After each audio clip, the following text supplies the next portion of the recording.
it's particularly harmful to democracy when media systems are in the hands of private tyrannies. I mean, it's bad enough if the guys are, making shoes or cars. That's bad enough. But when it's control over the doctrinal system and information, that's much worse. That's why I think the stuff that's going on in telecommunications now should really have a lot more attention than it does. I mean, here's this huge system, built at public expense. I mean, you guys paid for it. And as usual, being handed over to private power now that it's profitable. And it's very likely, I think most media analysts with their heads screwed on see, and indeed even report, that it's going to end up in the hands of half a dozen megacorporations internationally. Well, that's worse than the oligopolies that run steel and computers, because here we're talking about a new mode of information and communication and so on, as always built at public expense.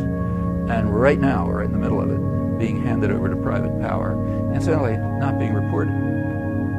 I mean, like, it's not that there's no reporting, like you've heard about the Telecommunications Act, but it wasn't discussed as a public interest issue. It was discussed as a business issue. And in fact, most of the reporting was in the business pages. This is the big legislative achievement of last Congress, Telecommunications Act of 1996.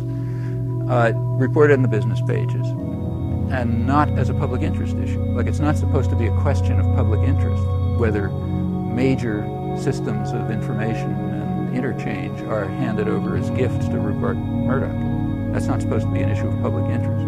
The only thing that was discussed was, like, do you give it to 6 corporations or 12? Or do you do it this way or that way? Well, that's effective indoctrination when these things don't even occur to people. It takes real indoctrination.